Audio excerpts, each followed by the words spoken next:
That little Hereford calf on the end right there, that one, that's the new calf that I brought in the other day. He's doing good.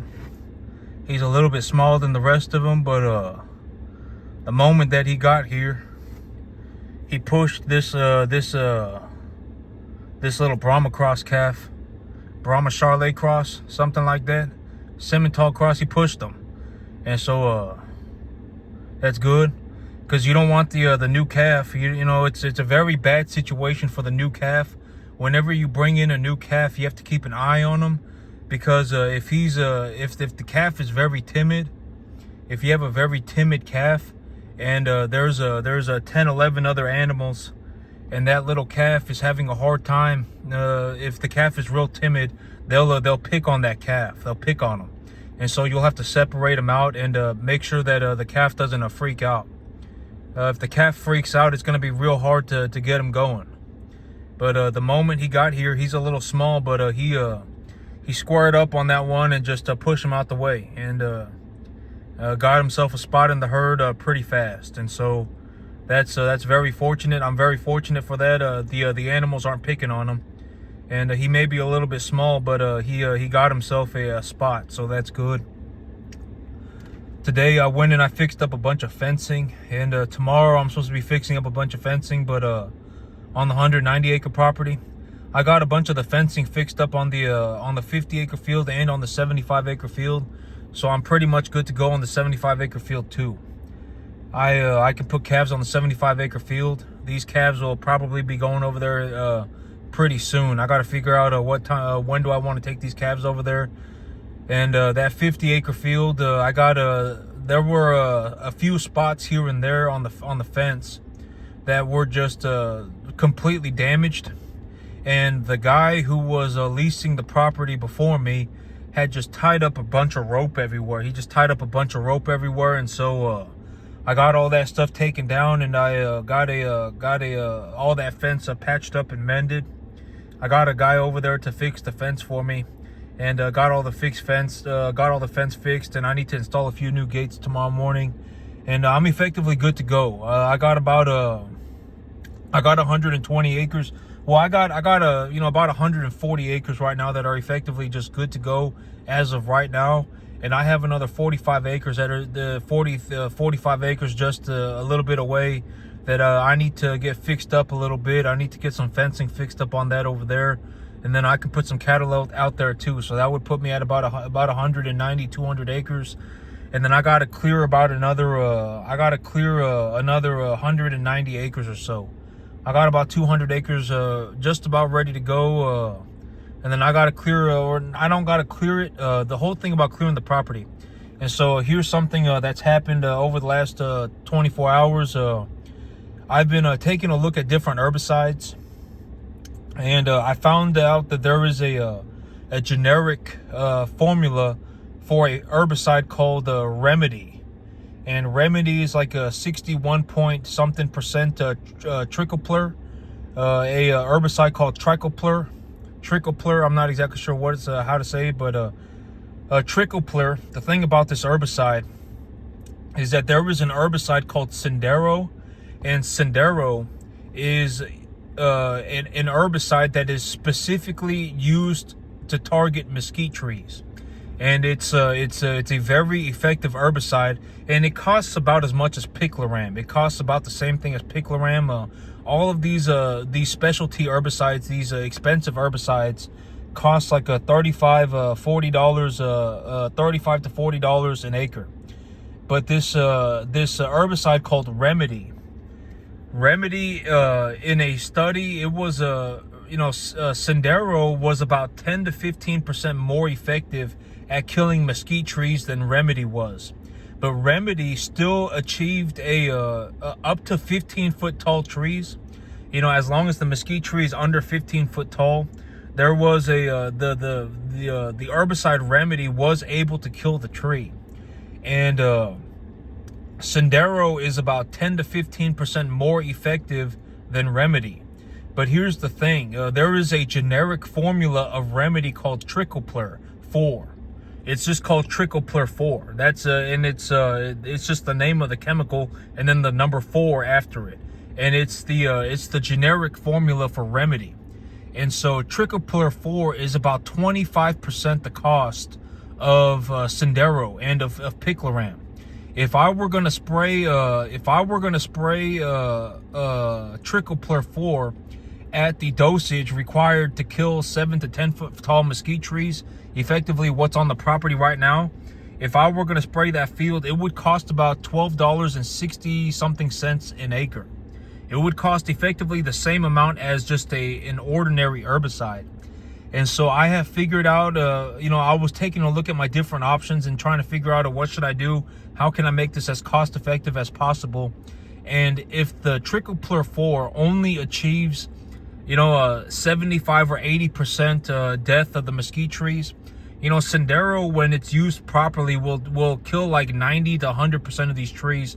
But Remedy will kill like 85, 75, 80% of these trees.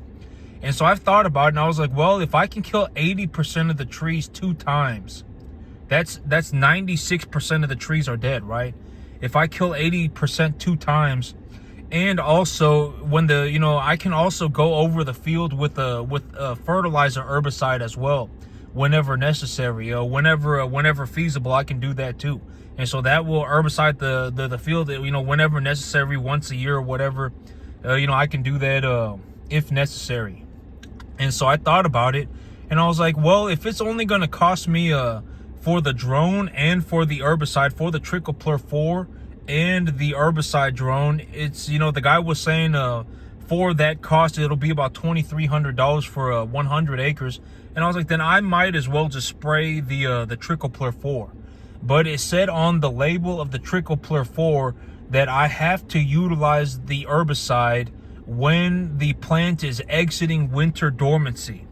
In the spring, I have to use the fertilizer then, and also I need to make sure that the foliage of the plant is fully set. So the leaves of the plant the plant needs to have fully set its leaves, and the leaves need to be a dark green. So there needs to be a full-on flush of leaves, and the leaves need to be fully set for the herbicide to work properly.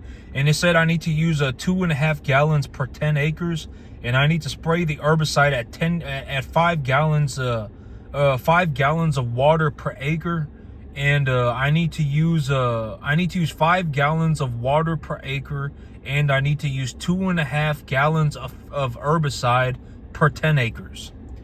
So it's $127, $126 for a 2.5 gallon jug. And this Triclopyr 4 Remedy will achieve about 75 to 80% death of the mesquite trees. And I was like, well, if it's only going to cost me $2,300, then I might as well do it, because if I even sprayed Triclopyr 4 twice, it would still only cost me half as much as Picloram. I could spray Triclopyr 4 2 times for the cost of me spraying Picloram 1 time. Or excuse me, half a time. I can spray Picloram, or I can spray Triclopyr 4 times for the cost of spraying Picloram once. Tordon 22K 1 time, or Sindora. I can spray that, Sindora or something like that. There's another herbicide that specifically targets these mesquite trees, but Sindoro, I think it's called, and Tordon 22K both cost about $40 an acre. Cost about $45 an acre, $35 to $45 an acre. But Triclopyr 4 only costs $12.60 something cents per acre. And so I was like, well, I might as well just spray the trees. Triclopyr 4 is just a generic version of Remedy, and it does kill the mesquite trees as long as it is used properly at the right time, and it's sprayed properly. And so, I figured that's very good. I'll be spraying the field with an herbicide drone, and right now, well, as of right this moment, I have about I have about 200 acres that I can just work with right now, and then I can clear up the 190 acres as I need it. Okay, And the clearing up that 190 acres, that 190 acre field is in a very rough situation. All right, it is in a very rough situation. The trees are real bad. The trees are 7 to 10 foot tall already. In the back of the property, the trees are like 25, 50 foot tall. All right, I don't even know how tall those trees are, but they are definitely, they're definitely over 20 feet tall. Okay, and this herbicide stuff only works on mesquite trees that are up to 15 foot tall. Those trees are definitely in the back. They are like 25 plus feet tall. All right, they're giant trees, and so I'm not exactly sure what I'm gonna do with that in the back. I gotta figure out what I'm gonna do. I gotta figure out what I'm gonna do with those trees. Well, I'm gonna ask the landlord, what does she want to do? If she wants me to clear the trees, I can set up I can figure out what I can do with that, but that's gonna take a long time. Those trees back there are like, some of those trees back there are probably 35 foot, 40, 50 foot tall, right? And so herbicide's not gonna work on that. Herbicide, even if it does, I mean, it's gonna take I'm gonna have to herbicide those trees like one time a year for 3 or 4 years for those trees to die. And even when those trees die, I mean, it'll take even if they're dead, it'll take like 5 years for them to really, really, really die out. And so, that's I'll ask the landlord what she wants me to do with that. But I'm gonna clear out the small trees I'm gonna clear out the small trees very quickly. I'll have the small trees completely dead by all of them dead by next year, and it's not gonna take me 3 years. It'll realistically take me 5 months, and it's only gonna take me it's only really gonna take me that amount of time just because the herbicide that I need to use will only work at a certain time when the plant is at its maximum metabolic activity. Because if the plant is not at its maximum metabolic activity, it will not circulate through the plant entirely properly, and then the plant will just regrow itself. So, and I don't really want to be out there spraying multiple times. It's going to cost a lot of money. You can only use so much herbicide per acre per year, according to the label law. And so, the label is the law. That's what they say in a herbicide and pesticide. And so, I figured I got that situated. I'll have that squared away, and I will it'll only cost me $2,300 to spray 100 acres, and it'll be very effective at killing a majority of these mesquite trees. So I'll go ahead and I'll do that, and I'll get everything squared away. And here within maybe 3 months or so, something like that, within about 3 months, I'll probably end up making myself something like 65 grand in just the next 3 months. Over the next 8-9 months, over the next 8 to something like that, 6-7 months, I will legitimately end up in a situation where I am as long as I stay on track. But that's the whole thing about what I say about running a business, is that it just is what it is, right? Like I'm the one running this business, and the one who runs the business is very important. All right, I talk about this whole thing a lot. Well, and another way to look at it is a lot of people just cannot handle money, right? I talk about this all the time. A lot of people can't handle money. All right, I've always said that the whole thing about this is that at the end of the day, I'm the one who made it. All right, at the end of the day, I'm the one who made it. I didn't do some easy thing. I didn't wake up one day and suddenly decide to myself that I was going to become a cattle farmer because it's easy, and then I'm just going to go and make $25,000 a month. I didn't do that. All right. The cattle business is a very difficult business. It's not some, fairy tale journey. It's not, it's not something that, I didn't wake up one day and decide to do this because it was going to be an easy, magical journey. All right. At the end of the day, I'm the one who made it. I actually made it. All right. If, my whole thing about, if you're going to be poor, have fun being poor for the rest of your life. I don't care. I will legitimately sit here and watch you die poor. I don't, I do very well for myself. I legitimately work from the morning until the evening. I work 7 days a week. I do very well for myself. My work is very good. Right. And I talk about this whole idea of why, if you legitimately money is not an opinion. Okay. Money is not an opinion. And if you act like a poor person, you will come off as a poor person. And if you, I guarantee it, if you have, when there is a person, which is effectively everybody effectively comes off as a poor person. And I know that this is a whole, this might be a horrible thing, but I'm just telling you, it is what it is, okay? And a lot of people come off as a poor person because they are a poor person. I've already said everybody is not a saint. Most people are not a saint. Almost everybody is not a saint, okay? At the end of the day, it is what it is. If you legitimately think you fell out of heaven to seven and your life's a magical journey, nobody cares. You're going to die poor. If you have, at the end of the day, if you suck, all right? I've always said that results are important. They are not everything, but they are important, all right? Like, it would be like if you were going to ask, like, why would you go and ask a homeless person about money, right? Like, why would you go and ask, like, let's say that you got somebody who's not, like, mentally handicapped, right? Let's say that you got somebody who's, whatever, right? You got somebody who's homeless because they're on drugs, or they drink all the time, or they got divorced 3 times, or they just gave up on society and decided that they wanted to be homeless. Why would you go and ask that person about money, right? Like, why would you do that, right? If anything, they're going to give you a realistic idea of what not to do with your money, right? I mean, they're a good example of what you shouldn't become, right? Of what you shouldn't do, right? And it just is what it is. Money is not an opinion. It's not an opinion. At the end of the day, I'm the one who made it. I actually made it. I don't worry about money, all right? It just is what it is. I do very well for myself. I didn't wake up one day and just suddenly decide that I'm going to get into the cattle business because it was going to be easy and I was going to go on a magical journey. All right. I do very well for myself. I make a large amount of money in this business, and money is not an opinion. And the whole thing about being poor, and the big problem with being poor, is number one, like, why would people like me care? Why would I care? If you're going to be poor, I don't care. I will watch you die poor. It doesn't mean anything to me. Am I a malicious person? Do I intentionally want to see you be poor? No, I don't want to see people be poor, right? If anything, I want to see people, do well for themselves, right?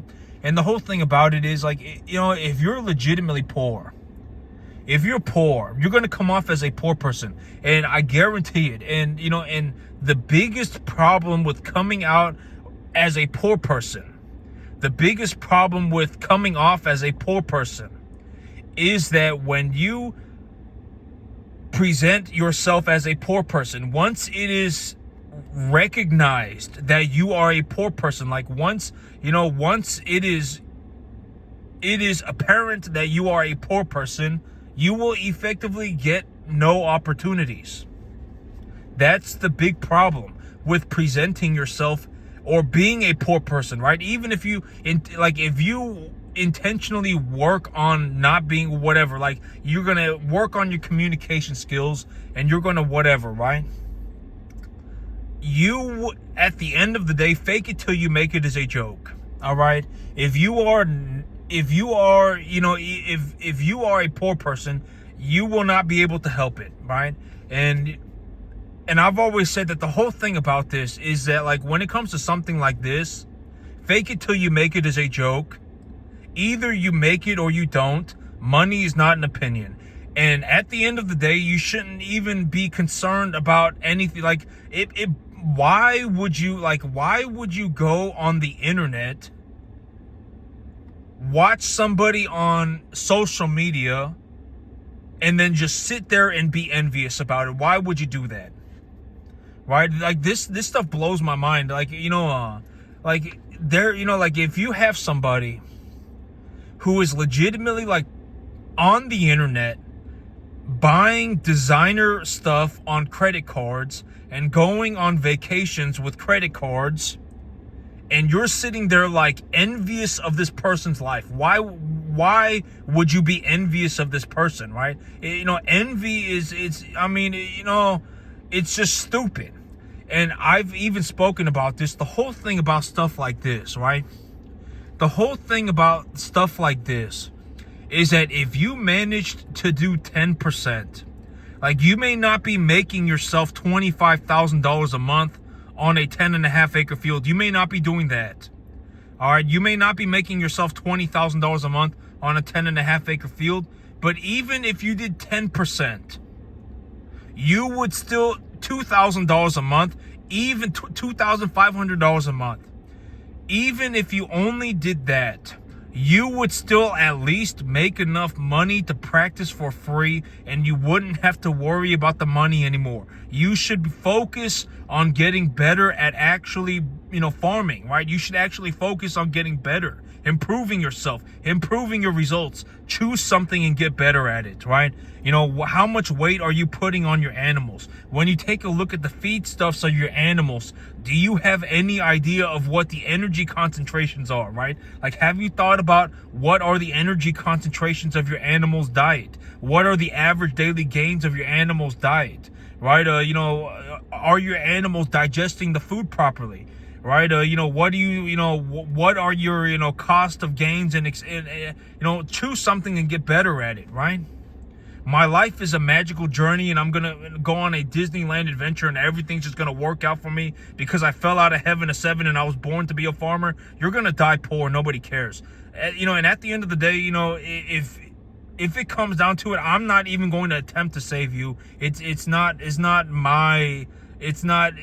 don't feel any obligation to save anybody. You're either going to save yourself, you either make it or you don't, all right? And if you don't make it, you're going to be miserable. I can almost guarantee it.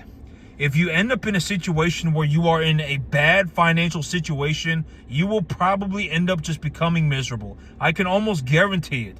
And I've always said that the whole thing about this is like, don't leverage yourself, to the eyeballs to do things, all right?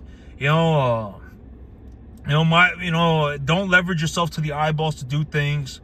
You can figure out very quickly whether or not you even have any understanding of what is going on with a very small amount of money. All right, like if you go and you lease yourself a property, a lot of these properties you can lease them for almost dirt cheap. There are legitimately properties on Facebook Marketplace right now that people are effectively leasing out for free, effectively free. All right, borderline free, like 50 acres for $1,000 a year, $90, $90 a month, stuff like that. Legitimately, there are fields like this all over the place. Okay, and these fields, and if and you go on this field, right, and you fertilize 10 acres of it, you can figure out very quickly whether or not you even have any idea of, you can figure out very quickly, and it won't even take you $500. And, and if you have 40 acres, right, if you have 50 acres, then use different fertilizer on, use one fertilizer on 10 acres, and then use another fertilizer, use a different type of fertilizer on 10 acres, and then maybe on 10 acres, don't do anything, and then, and then leave the other 20 or whatever. On 30 acres, don't do anything, and then take a look at your results. What fertilizer did the best, right? And then just use the one that did the best. And this would only cost you like $1,000. And you could realistically have put your $1,000, gone and bought yourself 2 tons of fertilizer, 1 tonnage of 2 different fertilizers. It would cost you like $1,500.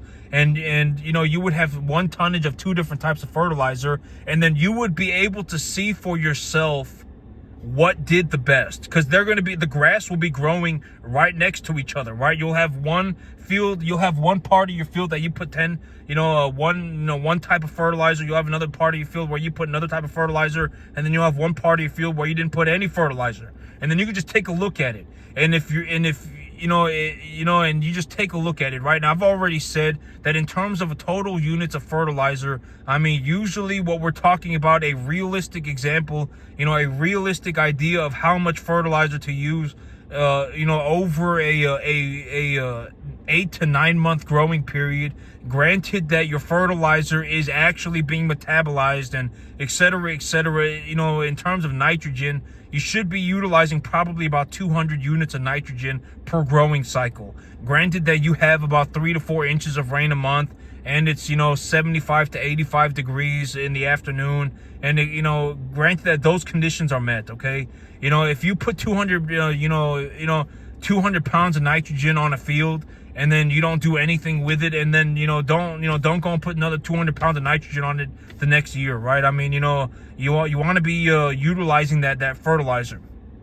You want to be harvesting that fertilizer off of the field by effectively pulling the vegetation or the crops off of the field. And but it would be very easy, right? It's not even going to cost you any money. It's $1,500, and you can find out very quickly, right? And when your animals go on the grass, if they start having diarrhea, right, and the grass is not wet, then the feed values are too high. All right, if the animals are pooping out clumps, then the protein values and the energy values are probably too low. All right, and if they're on a mostly forage diet, don't start feeding them a bunch of grain all of a sudden, right? It'll mess up their gut, right? Maybe feed them a little bit of distiller grains. None of this stuff, it's not going to cost any money. Like, figure out whether or not you even, fundamentally understand how to do any of this stuff before you go and leverage yourself to the eyeballs. And that's also the other thing, is that you don't need a lot of money to get started, right? The whole thing about stuff like this is developing an idea for how it is done. The money is all negligible. It's all negligible, right? It's all negligible. Money, it doesn't matter. If you get to the 10% mark and you realize that you can at least make all of the money back, all of the money that you put into it, you can make it back, then you can practice for free. You can practice for free, all right? And at that point, what does it even matter, right? It doesn't, because you don't have to worry about money anymore. All right, you might even be making a small profit, right? You don't have to worry about the money anymore. You just have to worry about actually getting better. That's the big idea. But, if you're poor, that's going to be coming off as a poor person is going to be the hardest, that's what is going to cost you everything. And I've always said that if you're poor, there's a very realistic possibility that you're poor because you're a massive pile of problems. You're not just a singular problem. I can almost guarantee it. If you're poor, you're probably, you're probably scheming. I fell out of heaven at 7, and my life is a magical journey, all at the same time. All right, you're probably, you're probably a massive pile of problems. All right. You're probably not just some singular dimensional problem. And results are important, all right? If it was easy to do something like this, other people would be doing it. I didn't just wake up one day and suddenly decide to myself that I was going to go and start making $25,000 a month, $50,000 a month, whatever it might be. I didn't suddenly decide to go and make myself $20,000 a month in the cattle business because I was, in all honesty, I've even shrank the size of my herd and I need to reinvest some of my capital. In all honesty, it'll probably be closer to $35,000, $40,000 a month. In terms of average for the year, I probably still will make about, about 400 grand, something like that for the year.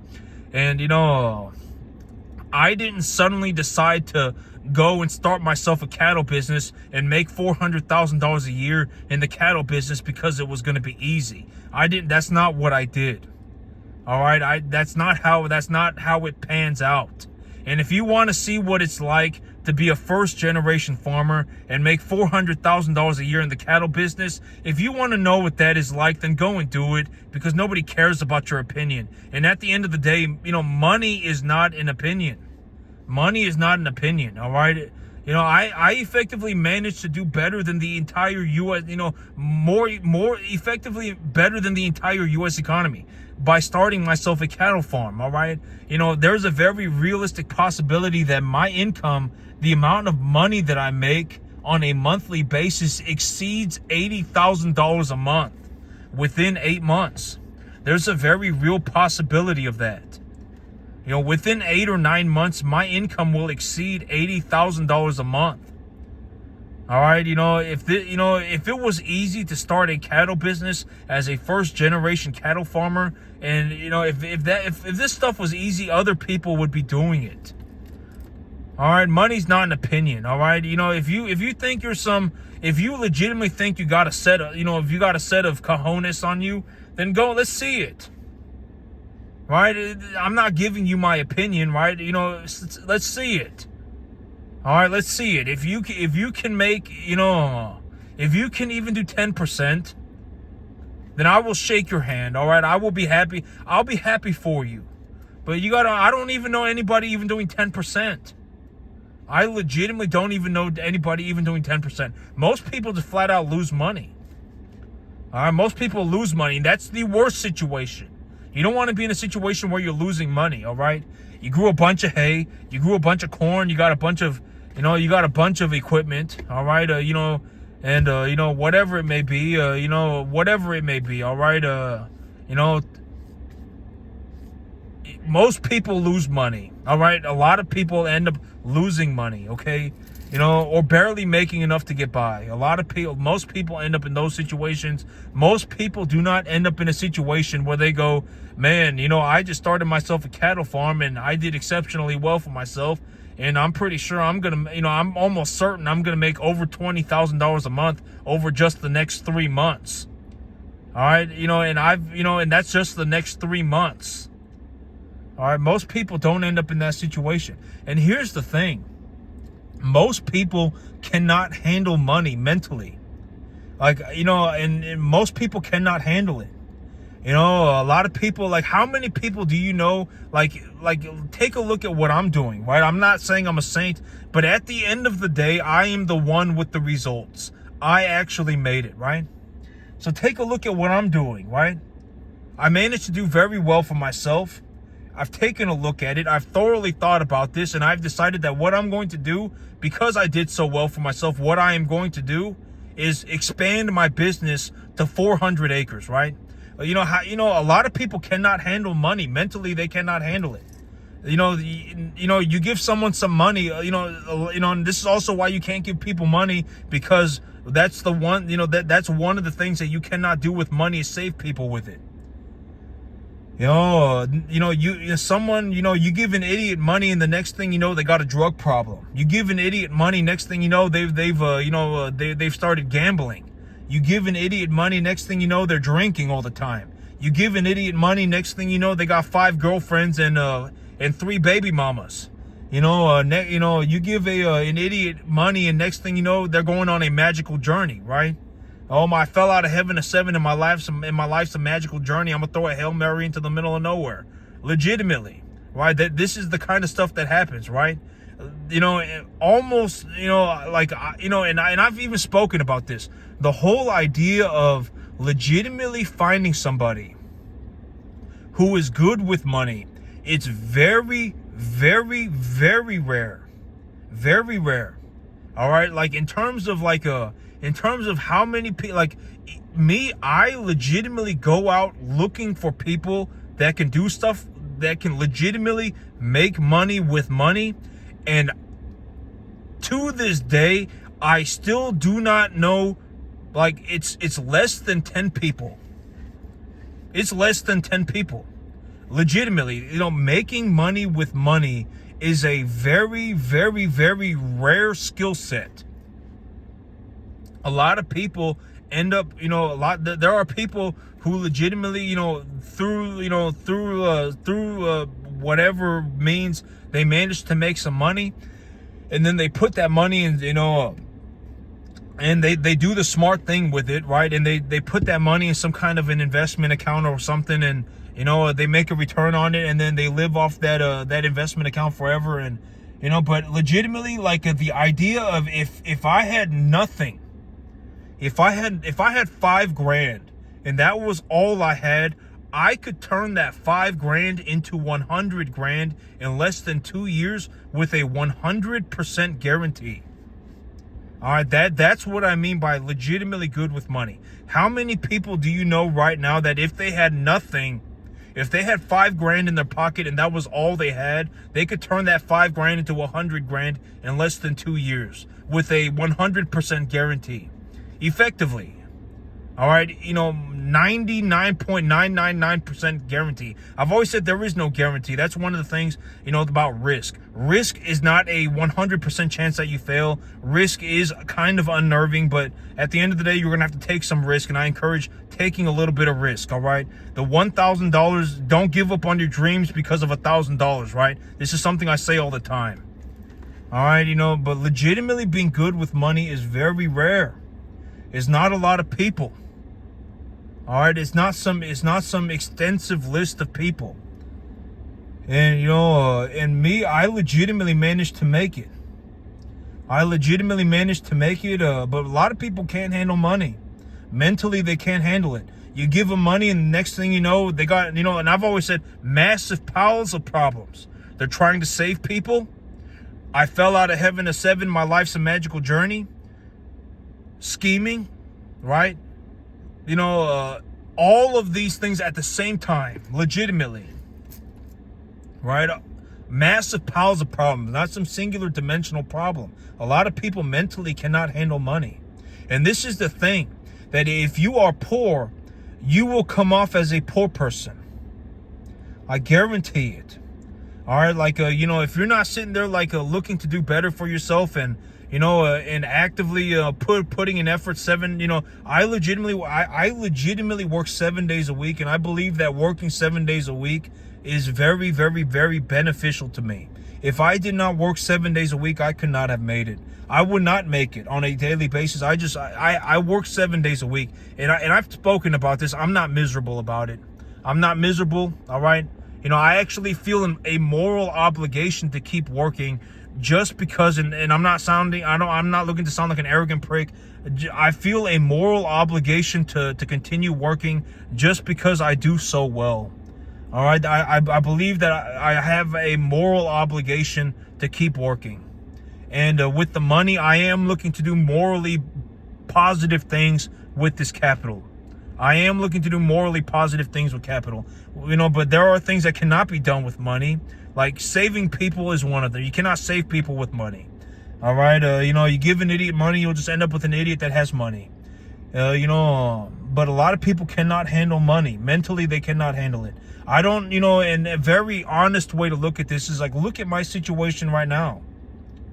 I'm doing very well for myself. I'll probably make myself, in just the next 3 months and just the next 4 months, I will probably end up making myself about $65,000 in just the next 3 months.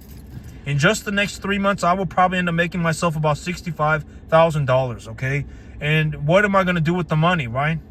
Well, I'm expanding my business out to 400 acres. I'm expanding my business out to 390 acres. I'll buy more cattle. I want to do morally good things with the money. Right? I'm not going to go and start gambling on the weekends. I'm not going to go and start drinking on the weekends. I'm not going to go and get myself 5 girlfriends, right? I'm not going to go and buy 3 Lamborghinis.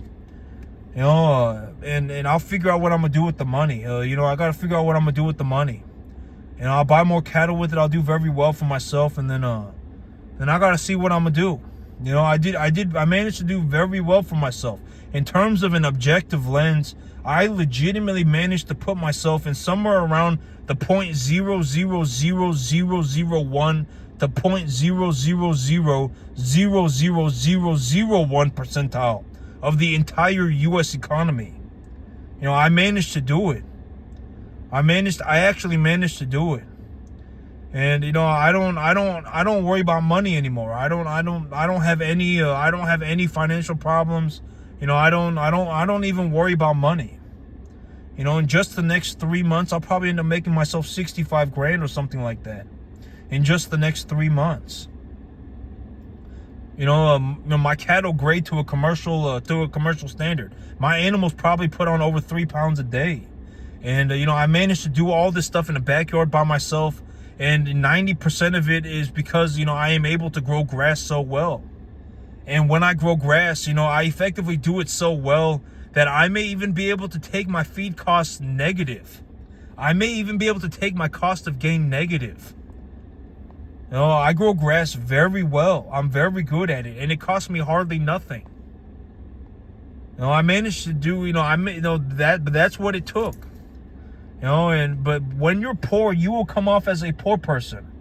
And I've always said that, when you meet rich people, when rich people meet people, it's very important that you do not come off as a poor person. And I'm not saying this to be a malicious person. If at any point you come off as a poor person, it is like, you're not going to get any opportunity.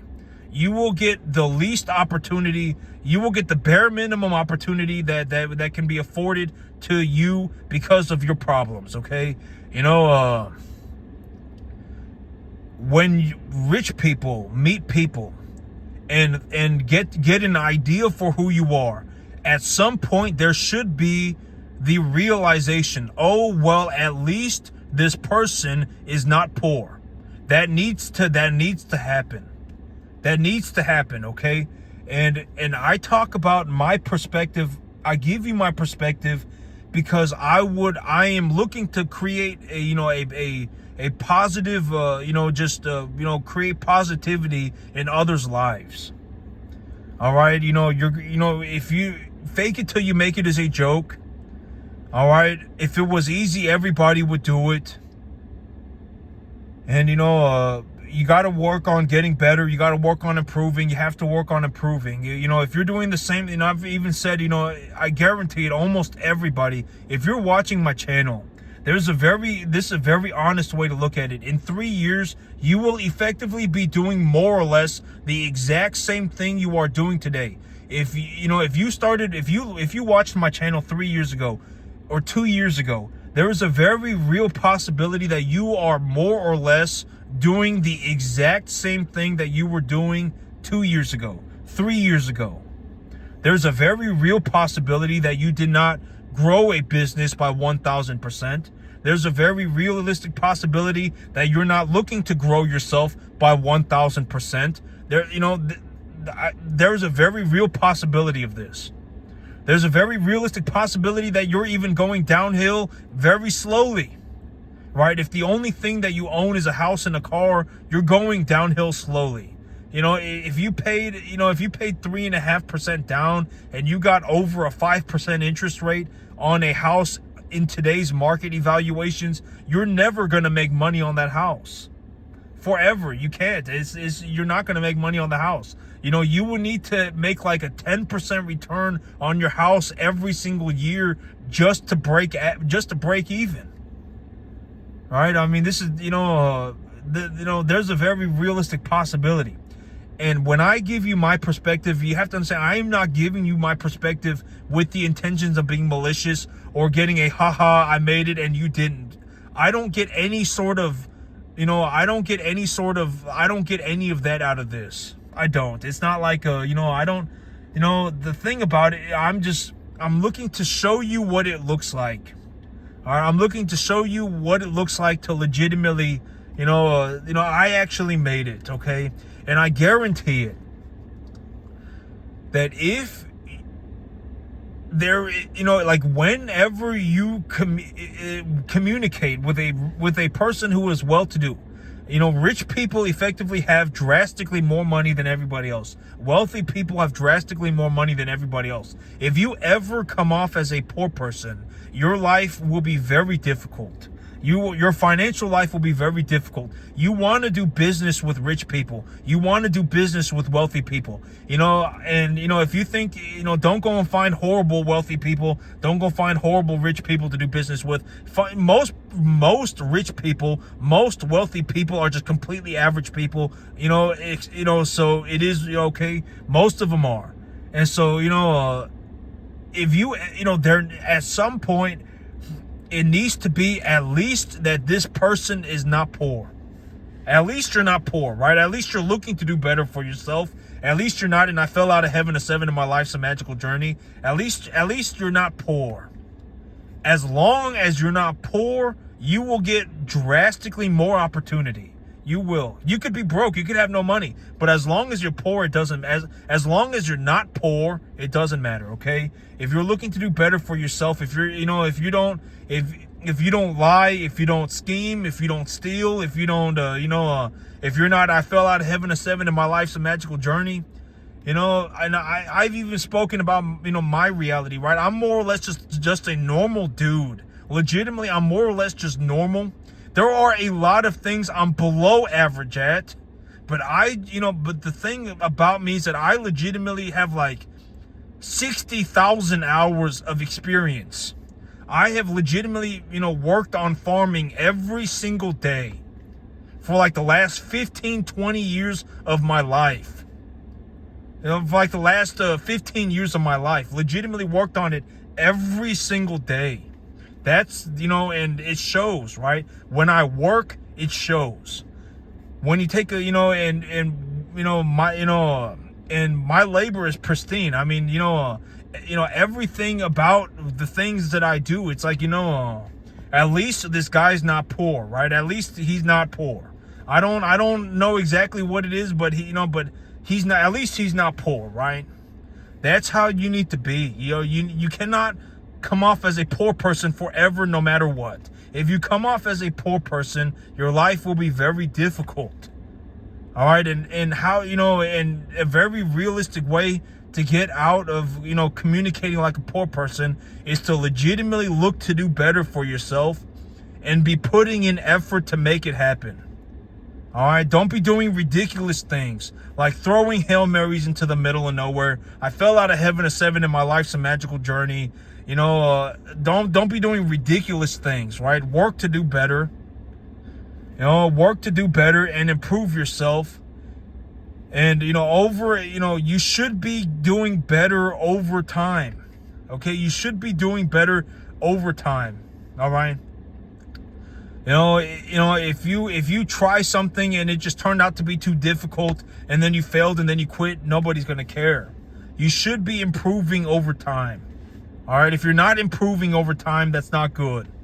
All right. You need to be improving over time. You know, you know, if you're doing the exact same thing that you were doing 3 years ago, if you're doing the exact same thing, then that's not good, okay? If you're doing the exact same thing in 3 years, that's not good. That's a sign that you're not looking to, you know, do better for yourself.